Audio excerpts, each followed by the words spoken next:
আসসালামু আলাইকুম। সবাইকে স্বাগতম টেনমিক স্কুলের আজকের ম্যাথ ক্লাসে।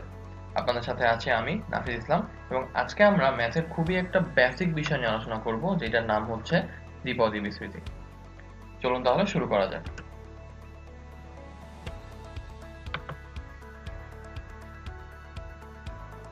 আচ্ছা, তো আমরা তো সবাই a plus B whole square ফর্মুলাটা জানি, যে a plus B whole square is equal to হচ্ছে a square plus twice A B plus হচ্ছে বি স্কোয়ার। তো আমি যদি এখন a plus B whole square না জিজ্ঞেস করে a plus B whole cube জিজ্ঞেস করতাম, তাহলে কিন্তু আমরা মুখস্থ বলে দিতে পারতাম a cube plus 3a square B plus 3ab square plus হচ্ছে b কিউব। কিন্তু আমি যদি জিজ্ঞেস করি a plus B whole to the power 9 is equal to কত হবে, তখন কিন্তু আমরা আর এরকম ভাবে বলতে পারি না। তখন আমরা কি করতাম, তখন আমরা ধরে নিতাম হচ্ছে a প্লাস বি ইন্টু হচ্ছে a প্লাস বি ইন্টু হচ্ছে a প্লাস বি, এরকম করতে করতে 9 বার লিখতাম, লিখে হচ্ছে একটা একটা করে গুণ করে করে বের করতাম, যেটা অ্যাকচুয়ালি একটা পুরা খাতা ভরে যেত। তো এটা অ্যাকচুয়ালি এফিশিয়েন্ট প্রসেস না। তো আমরা আজকের ক্লাসে এটাই শিখব যে কিভাবে এরকম বড় বড় পাওয়ার দিলে আমরা একবারে জিনিসটা করে ফেলতে পারি। তো চলুন তাহলে আমরা পর্যবেক্ষণ করি একটু, যে আসলে a plus B whole square আর a plus B whole cube এটার মধ্যে কোনো কমন কিছু পাওয়া যায় কিনা। আচ্ছা, প্রথমে যদি আমরা একটু খেয়াল করি ভালোভাবে, তাহলে আমরা কিন্তু দেখতে পাচ্ছি যে এই উপরে যে পাওয়ারটা থাকে, সেই উপরের পাওয়ারটা প্রথম পদ, এটা হচ্ছে আমার প্রথম পদ, এটা হচ্ছে আমার দ্বিতীয় পদ। প্রথম পদের একদম শুরুতেই এই পাওয়ারটা আসে, এরপরে শেষ পদের একদম শেষ পদটা, সেটাতে গিয়ে এই পাওয়ারটা আবার আসে। মানে এখানে যদি আমি স্কোয়ার দেখি, তাহলে প্রথম পদের উপরে স্কোয়ার দিয়ে আমার বিস্তৃতিটা শুরু হবে, আর শেষ পদের উপরে স্কোয়ার দিয়ে আমার বিস্তৃতিটা শেষ হবে। একইভাবে যদি আমি খেয়াল করি a প্লাস বি হোল কিউবের ক্ষেত্রে, তাহলে আমরা দেখতে পাচ্ছি যে এখানে যেহেতু কিউব, প্রথম পদের উপরে কিউব দিয়ে আমার বিস্তৃতিটা শুরু হলো, আর দ্বিতীয় পদের উপরে কিউব দিয়ে আমার বিস্তৃতিটা শেষ হয়ে গেল। তাহলে আমরা বুঝতে পারছি যে যদি আমরা এখন a plus b to the power 9 লিখি, তাহলে আমরা জানি যে এটার প্রথম পদ আসবে a to the power 9 plus এরকম শেষ করতে করতে লাস্ট পদ আসবে আমার b টু দি পাওয়ার 9। আচ্ছা, তো এখন আমাদের বের করতে হবে মাঝের পদগুলা কিভাবে আসছে।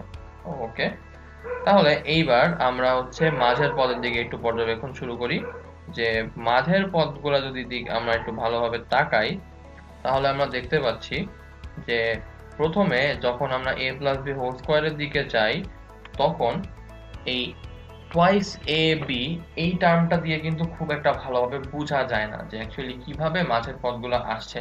তো আমরা একটু a প্লাস বি হোল কিউবের কাছে তাহলে যাই, গেলে দেখতে পাচ্ছি যে প্রথম পদটা থাকছে হচ্ছে a plus B whole cube, এর শুরুটা হয় a কিউব দিয়ে, মানে পুরো পাওয়ারটা দিয়ে শুরু হলো।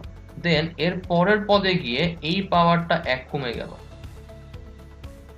দেন এর পরের পদে গিয়ে আরো 1 কমে গেল, আর তারপরের পদে গিয়ে আরো 1 কমে গেল, আরো 1, মানে এখানে ছিল হচ্ছে প্রথমে 3, দেন 1 কমলে আমার হলো 2, দেন আরো 1 কমে আমার হলো 1, দেন আরো 1 কমে আমার হলো 0। তাহলে আমার পদগুলো প্রথমে হলো a কিউব, দেন হচ্ছে আমার a স্কোয়ার, দেন হচ্ছে আমার a, দেন হচ্ছে আমার a টু দি পাওয়ার 0। তো সামথিং টু দি পাওয়ার 0 এর ভ্যালু কত? 1। তাহলে b কিউবের সঙ্গে তো একটা 1 গুণ আছে, আমি ধরে নিতেই পারি। আচ্ছা, তাহলে আমরা কিন্তু বের করে ফেললাম যে প্রথম পদগুলার পাওয়ার আস্তে আস্তে করে কমতে থাকবে। তাহলে a টু দি পাওয়ার 9 এর পরেরটা আসবে আমার a to the power 8, a to the power 7, a to the power 6, a to the power 5, a to the power 4, a to the power 3, a to the power 2, a to the power 1, a to the power 0। তো এইভাবে হচ্ছে আমার বাকি পদগুলা যাবে, ঠিক আছে। তো এবার যদি আমি সেকেন্ড পদের দিকে তাকাই, সেকেন্ড পদটা ছিল হচ্ছে আমার b। তো সেকেন্ড পদের দিকে তাকালে আমরা দেখতে পাচ্ছি যে প্রথমটার ক্ষেত্রে সেকেন্ড পদের কোনো হদিস নাই। সেকেন্ড পদে গিয়ে সেকেন্ড পদটার একটা পাওয়ার হলো 1। তো প্রথমটা যেহেতু হদিস নাই, তার মানে এখানে একটা 1 গুণ আকারে আছে, তাহলে আমি ধরে নিতে পারি এখানে তার পাওয়ারটা হচ্ছে 0। আচ্ছা, এরপরটা আমি দেখলাম পাওয়ার 1 হলো, তার মানে 0 থেকে এখানে হলো 1, দেন এরপরে হলো 2, দেন এরপরে হলো 3। তাহলে প্রথমে 0, তারপরে +1 হলে 1, দেন +1 হলে 2, দেন +1 হলে 3। তাহলে আমার পাওয়ারটা হচ্ছে এখানে 0 1 2 3, অর্থাৎ 0 থেকে শুরু হয়ে সে কিন্তু আস্তে আস্তে বাড়তেই থাকছে। তাহলে আমি কিন্তু বলতে পারি a plus b to the power 9 এর ক্ষেত্রেও সেম ঘটনা ঘটবে। এখানে পাওয়ার হবে 0, এখানে 1, এখানে 2, এখানে 3, এখানে 4, এখানে 5, এখানে 6, 7, 8, 9। আর মাঝখানে তো এই প্লাস চিহ্নগুলো থাকছেই, তাহলে আমি প্লাস চিহ্নগুলো এখানে দিয়ে দেই। প্লাস প্লাস প্লাস, এভাবে করে সবগুলোর মধ্যেই প্লাস চিহ্নটা আমার থাকবে। তো এখন প্রবলেমটা হচ্ছে আমরা তো পদগুলা বের করে ফেললাম, পদগুলা কিভাবে হচ্ছে সেটাও বুঝে ফেললাম, কিন্তু একটা জিনিস কিন্তু এখনো বাদ রয়ে গেল। সেটা হচ্ছে আমরা কিন্তু এখনো জানি না এই যে এখানে 1, এইখানে 3, এইখানে 3, এইখানে 1, আবার এইখানে হচ্ছে 1, এখানে হচ্ছে 2, এখানে হচ্ছে 1, এইগুলা কিভাবে আসলো? আচ্ছা, তো এবার a plus b whole cube, এইটার প্রত্যেকটা পদ, এই যে a square b, ab square, b cube, এই প্রত্যেকটা পদের সহগগুলাকে আমি যদি এখানে লিখি, তো আমি প্রথমে লিখছি হচ্ছে a প্লাস b হোল কিউবের জন্য।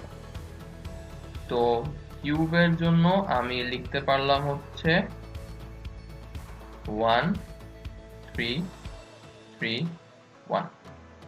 এবার হচ্ছে স্কোয়ারটা লিখি, স্কোয়ারটা লিখলে আমার আসছে হচ্ছে 1 2 1। তো এবার আমি যদি টু দি পাওয়ার 1 এ যাই, তাহলে a plus b to the power হচ্ছে 1, তার মানে আমার থাকবে হচ্ছে a আর হচ্ছে b। তাহলে a এর সহগ হচ্ছে 1, b এর সহগ হচ্ছে 1, তাহলে আমার এখানে আসবে শুধু 1 and 1। টু দি পাওয়ার 0 যে যদি যাই, তাহলে a plus b to the power 0, তার মানে সামথিং টু দি পাওয়ার 0 শুধুমাত্র 1, তাহলে এখানেও আমার থাকবে হচ্ছে 1। তাহলে 0 এর জন্য সহগটা 1, 1 এর জন্য সহগটা 1 1, 2 এর জন্য সহগটা 1 2 1, 3 এর জন্য সহগটা 1 3 1। তো এবার আমি যদি একটু ভালোভাবে খেয়াল করি, তাহলে কিন্তু আমি এখন দেখতে পাচ্ছি যে প্রথমটার জন্য 1, ওকে, সেকেন্ডটার জন্য 1, থার্ডটায় গিয়ে এই যে মাঝের দুইটা, এটাকে যোগ করলে কিন্তু এটা পাচ্ছি। এই 2 এর জন্য যে সহগগুলো পেলাম 1 2 1, এই 1 আর 2 যোগ করলে এটা পাচ্ছি, এই দুইটা যোগ করলে এটা পাচ্ছি। আর একটা জিনিস আমরা কিন্তু লক্ষ্য করে দেখতে পাই যে শুরুর পদগুলার সহগ কিন্তু 1, শেষের পদগুলার সহগও কিন্তু 1, এদিকে কিন্তু কোনো হেরফের নাই। তো আমি যদি এখন টু দি পাওয়ার 4 এর ক্ষেত্রে যাই, তাহলে কিন্তু বলতে পারি শুরুরটা 1, শেষেরটা 1, মাঝেরটা হচ্ছে এরকম যোগ করে যোগ করে যোগ করে আসবে। তাহলে 1 আর 3 যোগ করলে হবে 4, 3 আর 3 যোগ করলে হবে 6, 3 আর 1 যোগ করলে হবে 4, আর লাস্টেরটা 1। একইভাবে আমি যদি 5 এর কাছে যাই, তাহলে দুই কোণার দুইটা 1 আমার থাকবে বাই ডিফল্ট, দেন 1 আর 4 যোগ করলে 5, 6 আর 4 যোগ করলে হচ্ছে 10, 6 আর 4 যোগ করলে হচ্ছে 10, 1 আর 4 যোগ করলে হচ্ছে 5, তারপরে আবার 1। তাহলে এই যে আমরা এখানে একটা ট্রায়াঙ্গেল পেলাম, এই যে এই সুন্দর যে একটা ট্রায়াঙ্গেল পেলাম, এই যে ট্রায়াঙ্গেলটা নাম্বারের, এই ট্রায়াঙ্গেলটাকে আমরা বলি হচ্ছে প্যাসকেলের ট্রায়াঙ্গেল। তো এই প্যাসকেলের ট্রায়াঙ্গেল দিয়ে আমরা আসলে এই যে এই সহগগুলোকে বের করতে পারি। তাহলে একইভাবে আমি যদি এখন 5 এর পরে এদিক দিয়ে 6 7 8 9 পর্যন্ত যাই, তাহলে আমি প্রত্যেকটারই সহগগুলা বের করতে পারবো। তাহলে আমরা কিন্তু a plus b to the power 9 এর প্রবলেমটা পার্শিয়ালি সলভ করে ফেললাম। এখন প্রবলেমটা তারপরও কিন্তু থেকে যায় যে আমাকে টু দি পাওয়ার 9 না দিয়ে যদি আমাকে দেয় a plus b to the power হচ্ছে 21, তাহলে কি আমি এখন প্যাসকেল ট্রায়াঙ্গেলে 21 পর্যন্ত বের করে যোগ করতে করতে যাব? তাহলে তো আমার সময় শেষ হয়ে যাবে, এটা তো করা পসিবল না। তাহলে আমাকে আরো একটা সুন্দর শর্টকাট বের করতে হবে, যাতে করে আমরা এইটা সলভ করতে পারি। তো এবার তাহলে আমরা পরের পেজে গিয়ে প্যাসকেল ট্রায়াঙ্গেলটাকে একটা সিস্টেম দিই। তো প্যাসকেল ট্রায়াঙ্গেলটা আমি আবার আঁকি। এখানে হচ্ছে 1 1 1 1 2 1 1 3 3 1 1 4 6 4 1 1 5 10 10 5 1 1 6 15 20 15 6 1। আচ্ছা, একটু দেখতে দৃষ্টিকটু লাগছে এইটা আর হচ্ছে এটাকে একটু সিস্টেম করে ফেলি। এখানে একটা 1, এখানে একটা 1। ওকে, তাহলে আমি মোটামুটি একটা প্যাসকেল ট্রায়াঙ্গেল এঁকে ফেললাম। এখন আমাকে এই প্যাসকেল ট্রায়াঙ্গেলটা একটু অ্যানালাইসিস করতে হবে এবং এখানে আমরা হচ্ছে চিন্তা করব কম্বিনেশন দিয়ে বা হচ্ছে সমাবেশ। তো আমরা যদি n সংখ্যক জিনিস থেকে r সংখ্যক জিনিস চুজ করে নেই সেটাকে আমরা NCR বলি, ঠিক আছে? তো ধরা যাক আমি যদি 2টা জিনিস থেকে 0টা জিনিস চুজ করি তাহলে আমার কি আসবে? 2C0।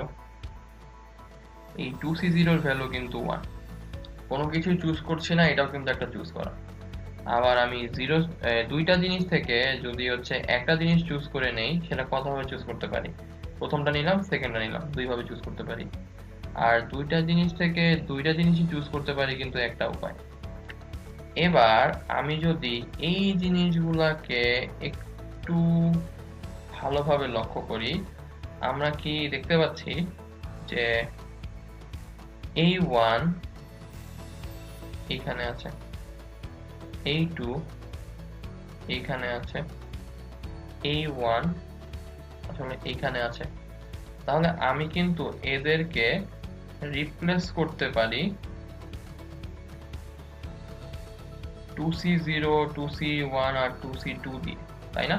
তাহলে যদি আমি এরকম রিপ্লেস করে দেই তাহলে কিন্তু এখানে এখন আমি বলতে পারছি যে এইটা হচ্ছে 2C0, এটা হচ্ছে 2C1, এটা হচ্ছে 2C2।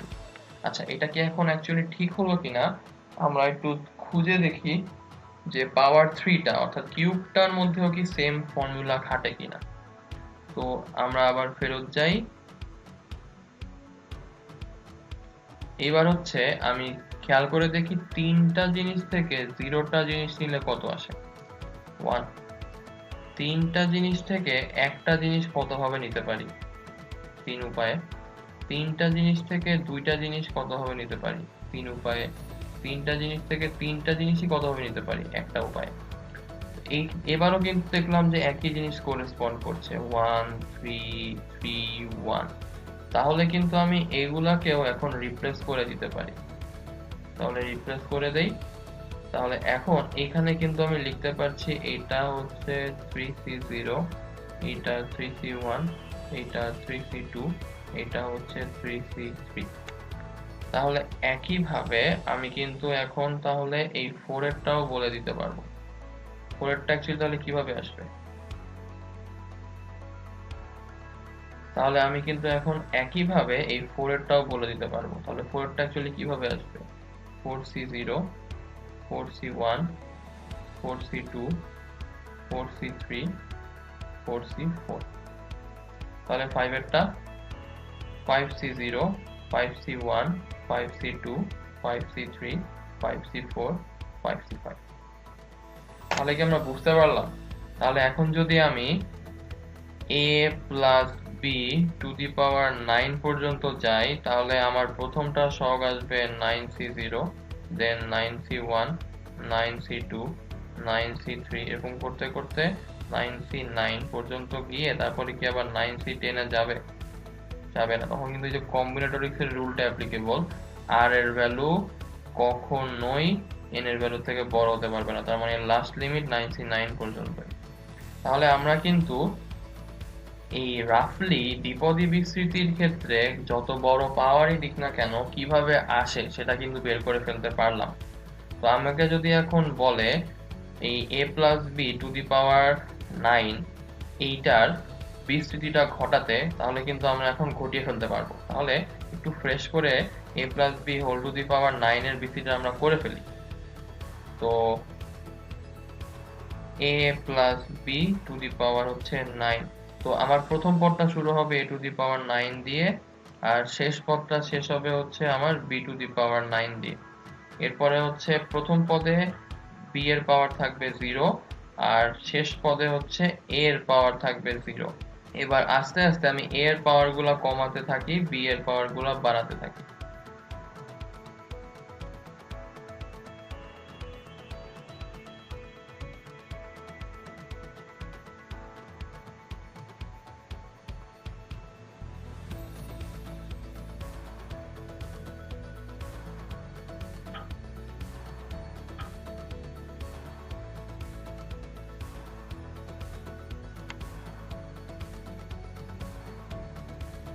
ওকে, এই মাঝখানে তো প্লাস চিহ্ন বাই ডিফল্ট থাকবেই,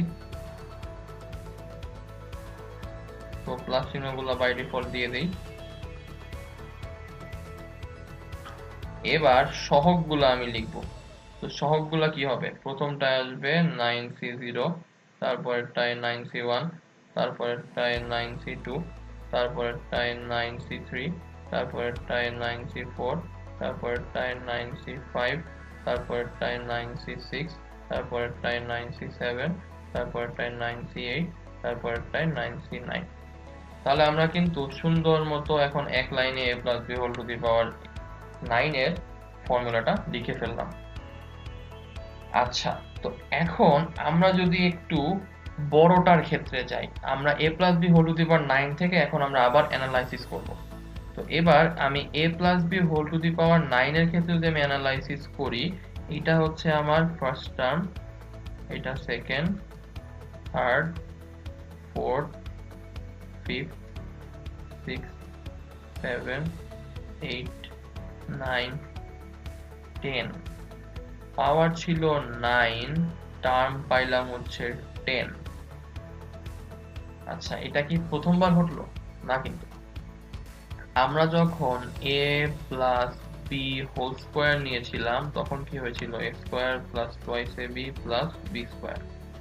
যখন a plus b whole cube নিয়েছিলাম তখন হয়েছিল a cube plus 3a square b plus 3ab square plus b cube. তো পাওয়ার ছিল 2, পদ পেয়েছিলাম 1, 2, 3। পাওয়ার ছিল 3, পদ পেয়েছিলাম 1, 2, 3, 4। মানে পাওয়ার যদি আমার n হয়, আমি পদ সংখ্যা পাচ্ছি n প্লাস 1।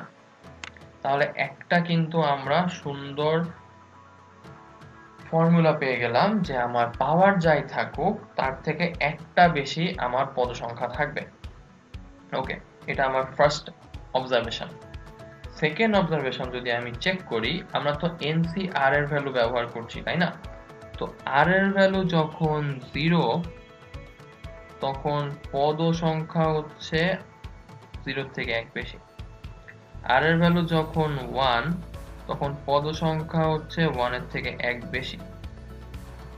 তো তাহলে কি আমরা বলতে পারি যে R এর ভ্যালু যাই আসবে, পদ সংখ্যা হবে তার থেকে অলওয়েজ 1 বেশি, মানে ওই পদের নাম্বারটা? তাহলে এটা কিন্তু একটা গ্রাউন্ড ব্রেকিং অ্যাজাম্পশন যে আর এর ভ্যালু যাই আসবে তার থেকে 1 বেশি হবে আমার ওই পদের সিরিয়াল নাম্বারটা। তো যদি উল্টা করে বলি, পদের সিরিয়াল নাম্বার যা হবে তার থেকে আর এর ভ্যালু আমার 1 কম হবে। পদের সিরিয়াল নাম্বার 1 হলে আর এর ভ্যালু হবে 1 এর থেকে 1 কম, মানে 0। পদের সিরিয়াল নাম্বার 2 হলে আর এর ভ্যালু হবে 2 এর থেকে 1 কম, মানে 1। পদের সিরিয়াল নাম্বার 3 হলে আর এর ভ্যালু হবে 3 এর থেকে 1 কম, মানে 2। পদের সিরিয়াল নাম্বার 6 হলে আর এর ভ্যালু 6 এর থেকে 1 কম, মানে হচ্ছে 5। এখন আর এর ভ্যালু যা হচ্ছে, একটু যদি খেয়াল করে দেখি, আমার সেকেন্ড টার্মের পাওয়ারটাও কিন্তু তাই হচ্ছে। আর এর ভ্যালু যদি হয় 0, তাহলে সেকেন্ড টার্মের পাওয়ার হচ্ছে 0। আর এর ভ্যালু যদি হয় 1, সেকেন্ড টার্মের পাওয়ারও হচ্ছে 1। আর এর ভ্যালু যদি হয় 4, সেকেন্ড টার্মের পাওয়ার হচ্ছে 4। আর এর ভ্যালু যদি হয় 7, সেকেন্ড টার্মের পাওয়ার হচ্ছে 7। তার মানে এই প্রত্যেকটা জিনিস কিন্তু রিলেটেড। আমার পদের ক্রমিক নাম্বার যা আসবে আর এর ভ্যালু তার থেকে 1 কম হবে এবং সেকেন্ড টার্মের পাওয়ার আর আর এর ভ্যালু অলওয়েজ সেম থাকবে। তাহলে আমরা কিন্তু একটা সুন্দর প্যাটার্ন দ্বারা করে ফেলতে পারছি। এখন জাস্ট প্রথম পদের সাথে একটা সম্পর্ক দ্বারা করালেই কিন্তু আমার ব্যাপারটা মিলে যাচ্ছে। তো আমরা যদি একটু খেয়াল করে দেখি, প্রথম পদের ভ্যালুটাকে কিন্তু এভাবে লেখা যায় a to the power 9 minus 0। আবার সেকেন্ডটা কিন্তু লেখা যায় a to the power 9 minus 1, তাহলে কিন্তু 8 আসে। থার্ডটা কিন্তু লেখা যায় a to the power 9 minus 2, তাহলে কিন্তু 7 আসে। তাহলে আমরা কিন্তু দেখতে পাচ্ছি যে আর এর ভ্যালু যা হয় প্রথম পদ থেকে ম্যাক্সিমাম পাওয়ার এর থেকে যদি তাই আমি বাদ দেই, তাহলে আমি প্রথম পদের পাওয়ার পেয়ে যাই, আর সেকেন্ড পদের মধ্যে আর এর ভ্যালুটা ইনক্লুড দিলে সেকেন্ড পদের পাওয়ার পেয়ে যাই। সেম যদি আমি এবার লক্ষ্য করি, র্যান্ডমলি ধরলাম আমি 7 নাম্বার পদ নিলাম, তার মানে হচ্ছে ক্রমিক নাম্বার 7, তাহলে আর এর ভ্যালু কত হবে? 1 কম মানে 6। তাহলে আমি লিখতে পারবো NC6। এখানে দেখা যাচ্ছে NC6 কিন্তু আছে।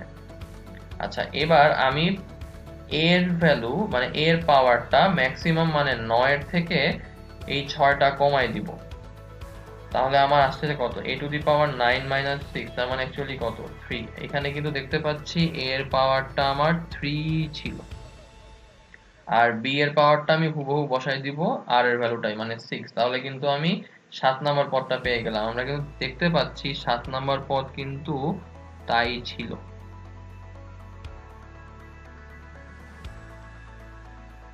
আচ্ছা, তার মানে আমরা কিন্তু একটা জেনারেল ফর্মুলা দ্বারা করায় ফেললাম। যে কোনো টার্মের জন্য, যে কোনো সিরিজের জন্য আমি যদি একটা সার্টেন টার্ম বের করতে চাই, আমরা কিন্তু এই ফরম্যাটে ফেলে দিতে পারবো। তাহলে আমরা এখন এই জেনারেল ফর্মুলাটা একটু লিখে ফেলি। ওকে, তো আমরা যদি এখন চিন্তা করি যে আমি এখন a plus b to the power 9 না দিয়ে আমি দিলাম হচ্ছে a plus b to the power n, এবং আমি এইটার বিস্তৃতিতে কথার কথা r প্লাস 1 তম পদ বের করতে চাই, মানে ক্রমিক নাম্বার হচ্ছে r প্লাস 1। তাহলে আমার সহগটা কত আসবে? n c, এখান থেকে 1 কমালে যা আসে তাই, তার মানে হচ্ছে r প্লাস 1 মাইনাস 1, তার মানে আমার আসবে কত? NCR। তাহলে আমার সহগটা আসছে হচ্ছে NCR। ঠিক আছে, আমি সহগটা পেয়ে গেলাম, এটা হচ্ছে আমার সহগ। এবার a এর পাওয়ারটা কত আসবে? a to the power n minus হচ্ছে এই r এর ভ্যালুটা, আর b এর পাওয়ারটা কত আসবে? এইটাই। তার মানে আমার r প্লাস 1 তম পদ আসছে NCR a to the power n minus r b to the power r, আর এইটার বিস্তৃতিতে আমার মোট পদ সংখ্যা দাঁড়াচ্ছে n প্লাস 1 সংখ্যক। তাহলে আমি কিন্তু এখন a plus b to the power n এর জন্য যে কোনো পদ বের করে ফেলতে পারছি এবং মোট কতগুলো পদ সেটাও জেনে যেতে পারছি। আশা করি এই ফর্মুলাটা আপনারা বুঝতে পেরেছেন। তো এখন আমি যদি ব্যাপারটাকে একটু সুন্দর করে লিখি, তাহলে আমরা এখন লিখতে পারি যে এই ধারাটাকে বিস্তৃত করলে আমার তাহলে আসবে এরকম কিছু একটা, এই যে NC0 a to the power n minus 0 b to the power 0 plus NC1 a to the power n minus 1 b to the power 1, এরকম করতে করতে লাস্ট টার্মে গিয়ে NCn a to the power n minus n b to the power n। আর TR plus 1 মানে হচ্ছে আমার r plus 1 তম পদ, তো সেটা আমি কিন্তু মাত্রই বের করলাম, NCR a to the power n minus r b to the power r, আর আমার মোট পদ আসবে হচ্ছে n প্লাস 1 সংখ্যক। তো তাহলে আমরা সূত্রটা মানে বিস্তৃতিটা আর হচ্ছে TR প্লাস 1 আর হচ্ছে মোট পদ সবই তাহলে বুঝে ফেললাম। ওকে, তাহলে আমরা একটা ম্যাথ দেখে নেই। এবার আমরা নির্দিষ্ট ঘাত বিশিষ্ট পদের ম্যাথটা করতে চাই। তো এখানে আমাকে বলেছে যে 2x plus 1/6x to the power 10, এইটার বিস্তৃতিতে আমাকে হচ্ছে এক্স স্কোয়ার সম্বলিত পদ, এটা কততম পদ সেটা আমাকে বের করতে হবে। সেম ওয়েতে x to the power 6, x to the power 14, x to the power 0 আর x টু দি পাওয়ার -14 সবগুলোর জন্যই সেম কাজ আমাকে করতে হবে। তাহলে আমি যদি এখন লিখে ফেলি যে এইটা দেখতে a plus b to the power n এর মতো, তার মানে আমার a এর ভ্যালু হচ্ছে 2x, b এর ভ্যালু হচ্ছে 1/6x আর n এর ভ্যালু হচ্ছে আমার 10। তাহলে আমি যদি এখন tr+1 বের করি তাহলে আমার আসবে হচ্ছে ncr a to the power n minus r b to the power r, তার মানে হচ্ছে আমার n এর ভ্যালু 10, cr a এর ভ্যালু হচ্ছে 2x to the power n minus r 1/6x to the power r, তাহলে 10cr 2 to the power n minus r x to the power n minus r 1/6 to the power r আর x to the power minus r। তো 10 মানে n এর ভ্যালুটা আমি সব জায়গায় বসাই দেই, তাহলে আমাদের কাজ করতে সুবিধা হবে। এখানেও 10, এখানেও 10, এখানেও 10, তাহলে আমার জিনিসটা আসছে হচ্ছে 10 minus r 10 minus r 10 minus r আর x to the power 10 minus r আর x to the power minus r যোগ করে দেই, তাহলে আমি লিখতে পারছি 2 to the power 10 minus r x to the power 10 minus 2r আর 1/6 টু দি পাওয়ার r। তো এইটা হচ্ছে আমার general formation of the term. এই টার্মের মধ্যে r এর ভ্যালু বসালে আমি একটা একটা করে এইটার জন্য প্রত্যেকটা পদ পেয়ে যাব। তো আমাকে বের করতে হবে x স্কয়ার সম্বলিত পদ, তাই তো? তার মানে এই x স্কয়ারটা আর x to the power 10 minus 2r টা ইকুয়াল হবে, তাহলে আমি লিখতে পারি x square is equal to x to the power 10 minus 2r, তার মানে আমি বলতে পারি 2 is equal to 10 minus 2r, তাহলে এখান থেকে 2r is equal to 10 minus 2, r is equal to হচ্ছে 8/2 মানে হচ্ছে 4। এখন পয়েন্ট টু বি নোটেড, এখানে কিন্তু r এর ভ্যালু আসছে আমার 4, তাই না? তো তাহলে কততম পদ হবে? r এর সঙ্গে এক যোগ করা লাগবে না, তার মানে হচ্ছে আমার পদটা হবে 4 প্লাস 1 অর্থাৎ 5, তার মানে আমার পঞ্চম পদ, সেইখানে হচ্ছে x স্কয়ারটা থাকবে। তো x স্কয়ার সম্বলিত পদটা হচ্ছে আমার পঞ্চম পদ। বুঝতে পারলাম? তাহলে হচ্ছে আমার প্রথমটা ক্লিয়ার। এবার আমরা হচ্ছে পরেরটা করব, তাহলে আমরা একটা নতুন পেজে চলে যাই। ওকে, তো এখন আমরা কিন্তু জানি যে হচ্ছে tr+1 ইজ ইকুয়াল টু হচ্ছে 10cr 2 to the power 10 minus r x to the power 10 minus 2r আর 1/6 টু দি পাওয়ার r। তো এবার যখন আমরা x টু দি পাওয়ার 6 সম্বলিত পদ বের করতে যাব, তখন আমরা বসাবো হচ্ছে x to the power 10 minus 2r is equal to x to the power 6, অতএব 10 minus 2r is equal to 6, 2r is equal to 10 minus 6, r is equal to 4/2 অর্থাৎ 2। তার মানে কততম পদ সেটা অ্যাকচুয়ালি কি আসবে? তৃতীয় পদ হচ্ছে আমার x টু দি পাওয়ার 6 সম্বলিত পদ। তাহলে একইভাবে x টু দি পাওয়ার 14 এর জন্য যদি বের করি, x to 10 minus 2r is equal to x to the power 14, তার মানে 10 minus 2r is equal to 14, 2r is equal to হচ্ছে 14 মাইনাস 14 প্লাস 10, তার মানে 2r is equal to minus 4, r এর ভ্যালু আমার আসছে -2। তো আমি n সংখ্যক জিনিস থেকে -2 সংখ্যক জিনিস বের করতে কি পারবো? আদৌ পারবো না, তার মানে x টু দি পাওয়ার 14 সম্বলিত পদটা এখানে নাই, এটা আসলে পসিবল না। এবার আসি x টু দি পাওয়ার 0 সম্বলিত পদ, তার মানে আবার x to the power 10 minus 2r is equal to x to the power 0, তার মানে 10 minus 2r is equal to 0, r is equal to 5, তার মানে কততম পদ আসবে? 5 প্লাস 1 অর্থাৎ 6, তার মানে আমার হচ্ছে ষষ্ঠ পদটার জন্য x টু দি পাওয়ার 0 থাকবে। এবার x টু দি পাওয়ার -14 এর কাছে আসি, তাহলে আবার আগের মতোই 10 minus 2r is equal to -14, তাহলে 2r is equal to 10 plus 14, তার মানে r ইজ ইকুয়াল টু আমার আসছে 24/2 মানে হচ্ছে 12, তাহলে r এর ভ্যালু আমার আসছে 12। এখন এটা তো পদেরই, তার মানে এটা তো নিতেই পারি, কিন্তু না, আমার n এর ভ্যালু ছিল হচ্ছে 10, r এর ভ্যালু হয়ে গেল 12। n এর ভ্যালু থেকে r এর ভ্যালু আমার হয়ে গেল হচ্ছে বেশি। এটা কি পসিবল? পসিবল তো না। তার মানে এই x⁻⁻14 সম্বলিত পদটাও পসিবল না। তাহলে আমার প্রথমটার অ্যান্সার হচ্ছে পঞ্চম, সেকেন্ডটার অ্যান্সার হচ্ছে আমার তৃতীয়, থার্ডটার অ্যান্সার পসিবল না, ফোর্থটার অ্যান্সার হচ্ছে আমার ষষ্ঠ, ফিফথটাও আমার পসিবল না। তো আশা করি আমরা এবার যে কোনো টার্ম আমাকে যদি বের করতে দেয়, যে কোনো টার্মের কততম পদ আমাকে যদি বের করতে, আমরা বের করতে পারবো। এখন আমরা যদি একটু ভালোভাবে চিন্তা করি, আমাকে যদি কততম পদ বের না করতে বলতো যে এক্স স্কোয়ারের আমাকে সহগটা বের করতে, তাহলে কিভাবে করতাম চলুন তাহলে সেটা এবার দেখে নিই। তো এবার আমরা সহগটা বের করতে চাই। তো সহগ বের করার জন্য আমাকে কি করতে হবে?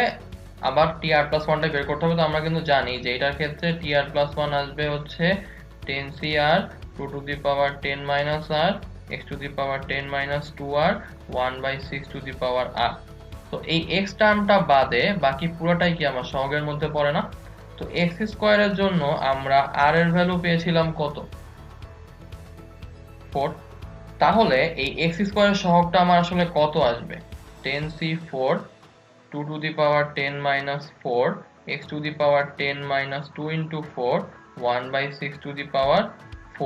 তাহলে এখান থেকে আমরা পেলাম 10c4 2^6 1/6r, আর এখানে হচ্ছে x স্কয়ার। তো x স্কয়ারের সহগে তো x স্কয়ার থাকবে না, তার মানে এইটা হবে হচ্ছে আমার সহগটা।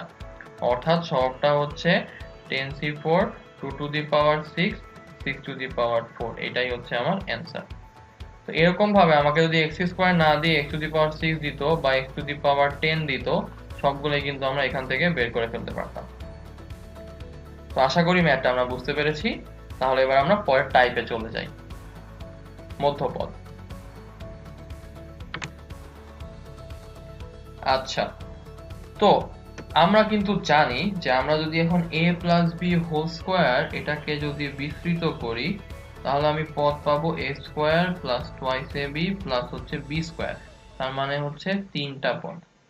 আর যদি আমি a + b হোল কিউবকে বিস্তৃত করি, পাবো a³ + 3a² b + 3ab² + হচ্ছে b³ তার মানে হচ্ছে আমার চারটা পদ।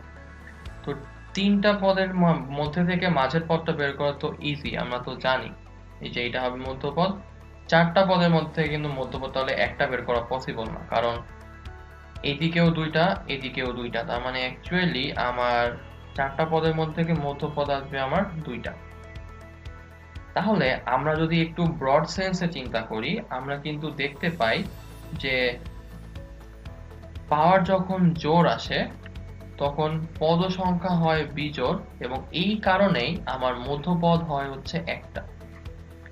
পাওয়ার যখন হয় বিজোড় তখন পদ সংখ্যা হয়ে যায় জোড়, এই ডিলেমার কারণে আমার মধ্যপদ হয়ে যায় দুইটা। তো এবার আমি যদি পদগুলোকে নাম্বারিং করি, তাহলে আমি দেখতে পাই যে এইটা হচ্ছে 1 নাম্বার পদ, এটা 2 নাম্বার পদ, এটা 3 নাম্বার পদ, এটা 1, এটা 2, এটা 3, আর এটা হচ্ছে 4। তো আমি এই যে পাওয়ার মানে পদ সংখ্যা,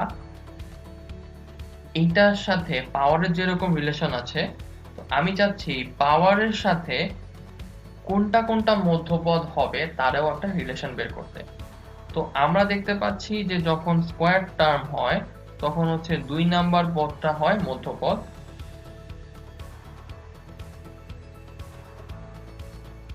আর যখন হচ্ছে কিউব থাকে তখন হয় 2 আর 3 দুইটাই আমার মধ্যপদ হয়। তো আমি যদি এই 2 নাম্বার পদটাকে এইভাবে প্রকাশ করি 2/2 + 1, তাহলে এই দুইটা হচ্ছে আমার পাওয়ার। আর এই দুইকে আমি যদি প্রকাশ করি 3 + 1/2, আর এটাকে যদি প্রকাশ করি 3 + 1/2 + 1, যেখানে আমার এই তিনটা হচ্ছে অ্যাকচুয়ালি আমার পাওয়ারটা।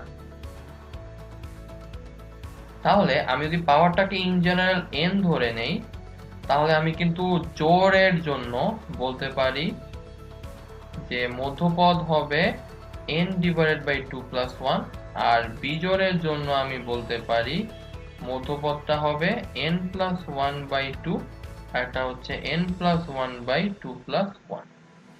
তাহলে জোড়ের জন্য এটা হচ্ছে আমার মধ্যপদ, আর বিজোড়ের জন্য হচ্ছে এই দুইটা হচ্ছে আমার মধ্যপদ। তাহলে আমি এখন এটাকে যদি ফ্রেশ করে লিখি তাহলে বলতে পারি a plus b to the power n, যেখানে n যদি জোড় তাহলে মধ্যপদ হচ্ছে এইটা, আর n যদি হয় বিজোড় তাহলে মধ্যপদ হচ্ছে এইটা এবং এইটা। ওকে, তাহলে আমরা একটা ম্যাথ করে ফেলি। তো এখানে আমাকে বলেছে যে x by a plus a by x, এইটা টু দি পাওয়ার হচ্ছে 17। 17 কি ধরনের সংখ্যা? বিজোড় সংখ্যা। তো বিজোড় সংখ্যা যদি হয় তাহলে আমার মধ্যপদ থাকবে কয়টা? দুইটা। তো আমাকে বলেছে এর বিপরীতে মধ্যপদ দুইটা বের করতে। তো প্রথম মধ্যপদটা কি হবে?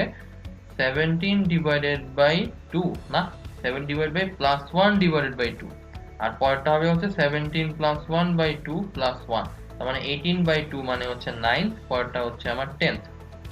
তাহলে এততম পদ আর এততম পদ এই দুইটা হচ্ছে আমার মধ্যপদ। তাহলে আমি পদের সিরিয়ালটা জানি, তাহলে এই ক্ষেত্রে r এর ভ্যালু আসবে আমার কত? 8, আর এই ক্ষেত্রে r এর ভ্যালু আসবে আমার 9।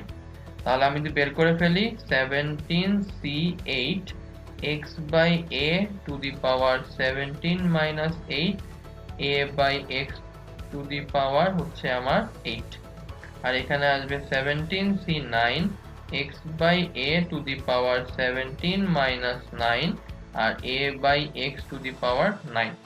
তাহলে দুইটা মধ্যপদ আমরা পেয়ে গেলাম। এখন যদি আমি একটু কাটাকাটি করি তাহলে এখানে আমার পাওয়ারটা আসতেছে হচ্ছে 9, আর এখানে আমার 8, তাহলে এখানে একটা x আর a থেকে যাচ্ছে, তাহলে অ্যান্সারটা এইখানে আসবে 17c8 x by a, আর এখানে আমার পাওয়ারটা আসবে হচ্ছে 8, এখানে 9, তাহলে এটা আসবে হচ্ছে 17c9 a by x। তাহলে এই দুইটাই হচ্ছে আমার মধ্যপদ। আশা করি ম্যাথটা আমরা বুঝতে পারলাম। চলুন তাহলে এবার আমরা পরেরটায় যাই। তো পরেরটায় বলেছে যে 3x square minus 1 by twice x to the power 14, এইটার ভিত্তিতে মধ্যপদ বের করতে। তো 14 এটা কি ধরনের? এটা হচ্ছে আমার জোড়, তাহলে জোড় হলে মধ্যপদ থাকবে আমার একটা। সেটা কততম হবে? সেটা হবে হচ্ছে 14 ডিভাইডেড বাই 2 প্লাস 1, তার মানে হচ্ছে 7 প্লাস 1 অর্থাৎ 8 টার্ম। তার মানে এটা হচ্ছে আমার 8 নাম্বার পদ। তাহলে আমার r এর ভ্যালু কত আসবে? 8 মাইনাস 1, তার মানে হচ্ছে 7। তাহলে আমার অ্যান্সার আসবে 14c7 3x square to the power 14 minus 7। এখানে কিন্তু মাইনাস সহটাই হচ্ছে আমার b, তাহলে minus 1 by 2x to the power হচ্ছে 7। তাহলে 14c7 3 to the power 7 x to the power square to the power 7 minus 1 by 2 to the power 7 আর 1 by x to the power 7। এবার যদি আমি একটু কাটাকাটি করি তাহলে এখন লিখতে পারি এখানে 14c7 3 to the power 7 minus 1 by 2 to the power 7 x to the power 14 minus হচ্ছে 7। এই যে 1 বাই x মানে কি? x to the power minus 7। তাহলে এখান থেকে যদি আমি কাটাকাটি করি তাহলে আমি একবারে এখন লিখতে পারবো সরাসরি x টু দি পাওয়ার হচ্ছে 7। তার মানে আমার মধ্যপদটা হচ্ছে এইটা। তো আশা করি ম্যাথটা আমরা বুঝতে পারলাম। চলুন তাহলে এবার আমরা পরেরটায় যাই। তো এবার আমাকে বলেছে যে এই যে দুইটা টার্ম আমরা দেখতে পাচ্ছি এদের বিস্তৃতিতে মধ্যপদ দুইটা আসলে সমান, তাহলে আমাকে n এর মান বের করতে হবে। তাহলে এইটার জন্য একবার আমি মধ্যপদ বের করব, এটার জন্য একবার আমি মধ্যপদ বের করব। তো এখানে হচ্ছে 6, তার মানে হচ্ছে জোড়, তার মানে আমার মধ্যপদ হচ্ছে 6 বাই 2 প্লাস 1 অর্থাৎ হচ্ছে 4 নাম্বারটা। আর এইখানে হচ্ছে এইটা 2n, তার মানে n এর ভ্যালু জোড় বিজোড় জায়গায় না কেন ডাবল করতেছি, তার মানে এটাও জোড় হয়ে যাবে। তাহলে এখানে আমার মধ্যপদ আসবে হচ্ছে 2n বাই 2 প্লাস 1, তার মানে হচ্ছে n প্লাস 1। তাহলে আমার ফোর্থ টার্ম আর হচ্ছে n প্লাস 1 টার্ম এই দুইটা হচ্ছে ইকুয়াল, তার মানে আমার r এর ভ্যালু এখানে আসবে 3 এখানে r এর ভ্যালু আসবে হচ্ছে n। তাহলে আমি যদি এখন বসাই 6c3 2x to the power 6 minus 3 R 1/6x to the power 3, আর এখানে যদি বসাই তাহলে আমার হবে 2n cn x to the power 2n minus n R 1/3x to the power n। এরা দুইটা ইকুয়াল, মধ্যপদ দুইটা ইকুয়াল, তাহলে আমি এদেরকে ইকুয়াল করে দেই। আচ্ছা, তাহলে এবার আমরা সলভটা শুরু করে ফেলি। তো এখন 6c3 এটাকে রেখে দেই, 2 to the power 6 minus 3 মানে কিউব, এখানে x কিউব, এখানেও x কিউব, বাদ চলে যায়। তাহলে আমার থাকে এই পাশে হচ্ছে 1/6 to the power হচ্ছে 3 is equal to 2n cn x to the power n, আর এখানে হচ্ছে 1/x to the power n, বাদ চলে যায়, আর এখানে থাকে তাহলে 1/3 to the power n। তাহলে এবার যদি আমি এটাকে লিখি তাহলে ব্যাপারটা এরকম দাঁড়াচ্ছে। তো এখন এটাকে আমরা এখন সলভ করতে চাই। এখন এখানে আছে হচ্ছে 6c3, 2টাকে ভিতরে যদি নিয়ে আসি তাহলে 2/6 মানে 1/3 to the power cube is equal to হচ্ছে 2n cn 1/3 to the power n।